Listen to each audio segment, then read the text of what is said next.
नमस्कार, टीडीएम सफलता चैनल में एक बार फिर आप सभी का स्वागत है।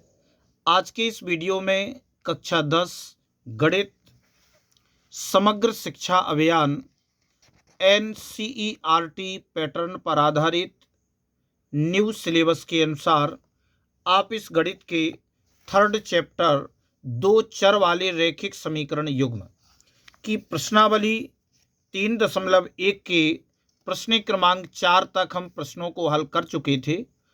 अब आज के इस वीडियो में हम शेष सभी प्रश्नों को हल करेंगे। तो देखते हैं प्रश्न क्रमांक 5वां। एक आयताकार बाग जिसकी लंबाई चौड़ाई से 4 मीटर अधिक है का अर्ध परिमाप 36 मीटर है। बाग की विमाएं ज्ञात कीजिए। अर्थात हमें जो आयताकार बाग दिया गया है उस आयताकार बाग की लंबाई और चौड़ाई ज्ञात करना है, यही इसकी विमाएं कहलाती हैं। जबकि हमें दिया है कि लंबाई चौड़ाई से 4 मीटर अधिक है, यानी जब हम चौड़ाई में 4 मीटर जोड़ देंगे तो हमें लंबाई 4 मीटर अधिक प्राप्त होगी और हमें इस आयताकार बाग का अर्ध परिमाप 36 मीटर दिया है। तो हम किस प्रकार से हल करेंगे देखते हैं। 5वें प्रश्न का हल हम देखते हैं।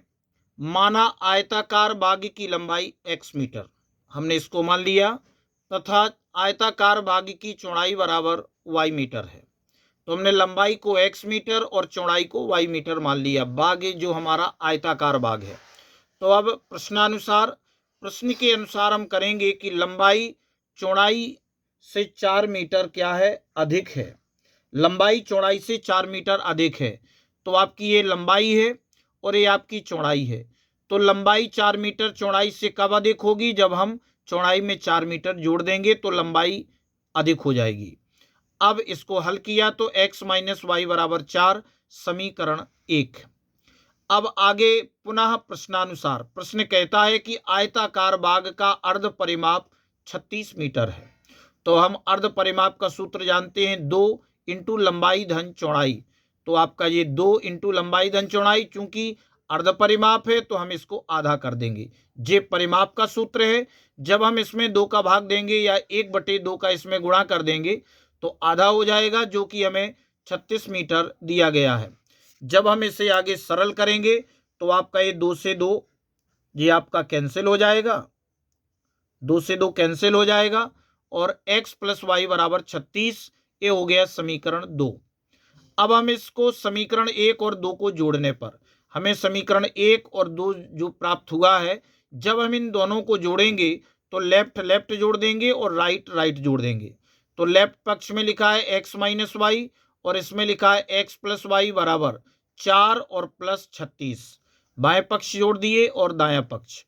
तो अब इसमें हम देखते हैं कि ये माइनस का y और ये प्लस का y कट जाएगा और x और x दोनों जोड़ेंगे तो 2x बराबर 4 प्लस 36 40 हो गया। तो x बराबर हो जाएगा 40/2। तो x बराबर मान कितना आएगा, 2 का भाग दे देंगे 40 में, 20 मीटर। तो x का मान 20 मीटर आ गया। अब हम x का मान समीकरण 1 में रखने पर समीकरण 1 में रखेंगे तो ये हो जाएगा 20 माइनस वाई बराबर 4, यानी x माइनस वाई बराबर 4 था तो x का मान हमने 20 रख दिया। 20 माइनस वाई बराबर 4, तो हम माइनस वाई बराबर 4 और 20 का पक्षांतर करेंगे तो -20। तो माइनस वाई बराबर अब माइनस के 16, चूंकि माइनस की संख्या बड़ी है तो 20 में से 4 घटाएंगे, माइनस के 16 प्राप्त होंगे। तो अब माइनस से माइनस कैंसिल हो जाएगा और y बराबर 16 मीटर आ गया। अब हम चूंकि उत्तर में बता देंगे कि अतः आयताकार बाग की लंबाई 20 मीटर तथा चौड़ाई 16 मीटर है।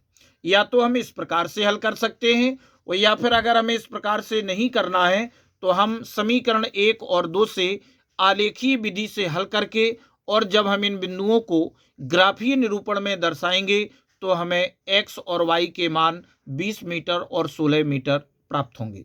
तो आप ग्राफ के द्वारा भी इस प्रश्न को हल कर सकते हैं और इस प्रकार से भी आप इसे हल कर सकते हैं। अब प्रश्न क्रमांक 6वां देखते हैं कि एक रैखिक समीकरण 2x प्लस 3y माइनस 8 बराबर 0 दी गई है। दो चरों में एक ऐसी और रैखिक समीकरण लिखिए। यानी हमें एक समीकरण तो दिया गया है, अब हमें दो चरों का एक ऐसा रैखिक समीकरण लिखना है ताकि प्राप्त युग्म का ज्यामितीय निरूपण जैसा कि, यानी उन दोनों से हमें ऐसा ज्यामितीय निरूपण प्राप्त होना चाहिए कि एक प्रतिच्छेद करती रेखाएं हों और दूसरा समांतर रेखाएं हों और तीसरा संपाती रेखाएं हों।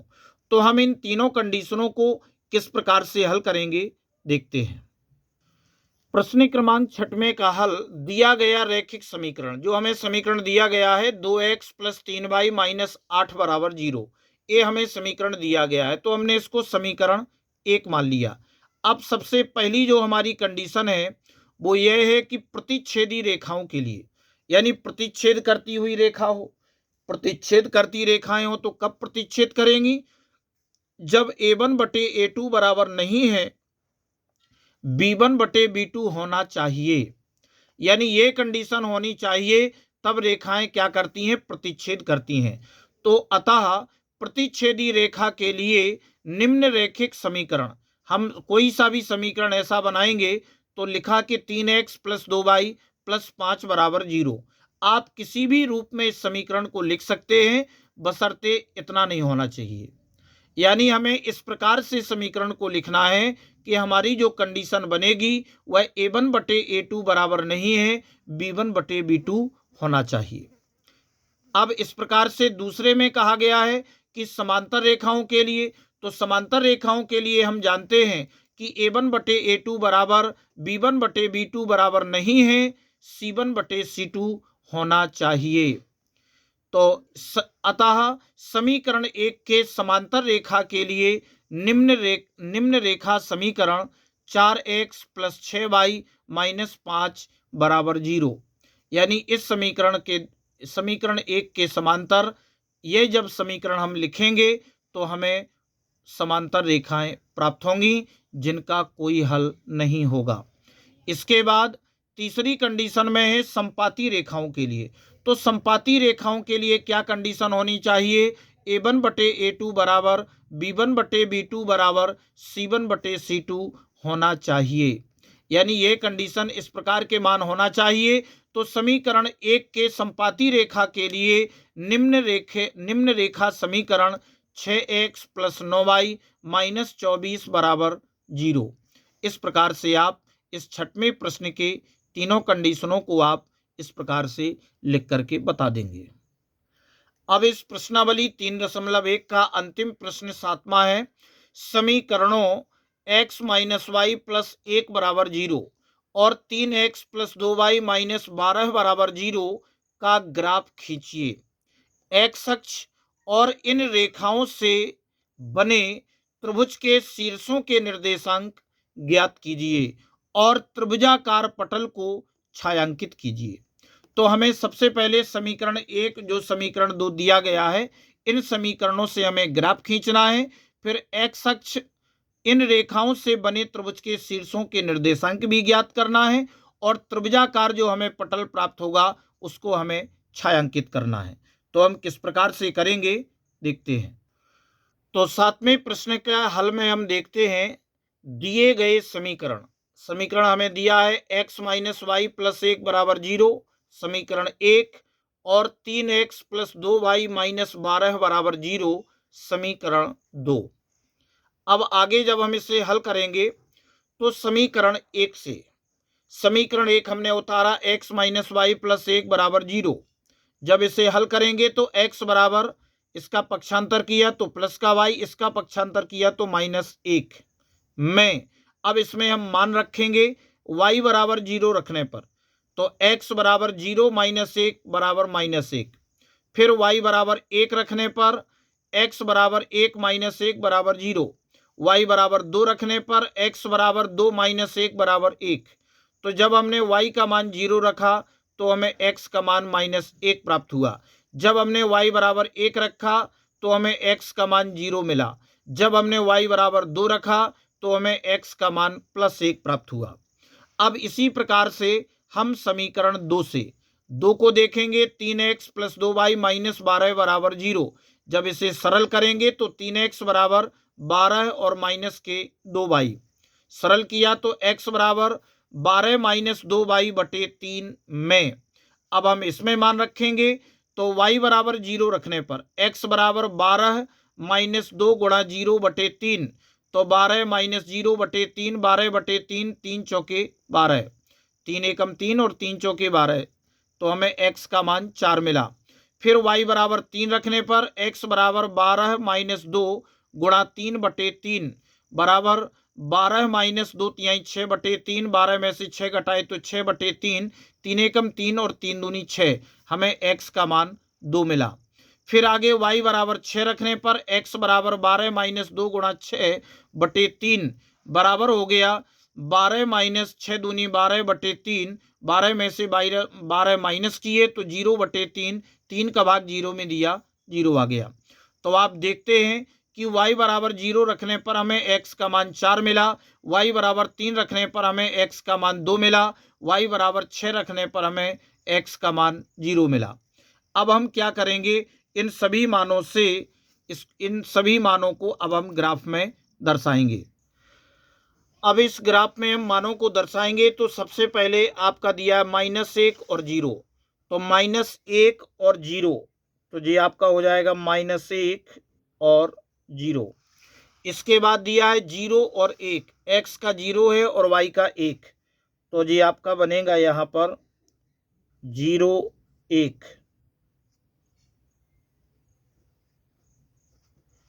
और इसके बाद दिया है 1 और 2, एक आपका रहेगा x का और 2 रहेगा आपका 1 और 2। यहाँ पर आप इसको दर्शाएंगे और इन बिंदुओं से होकर के एक रेखा खींच देंगे।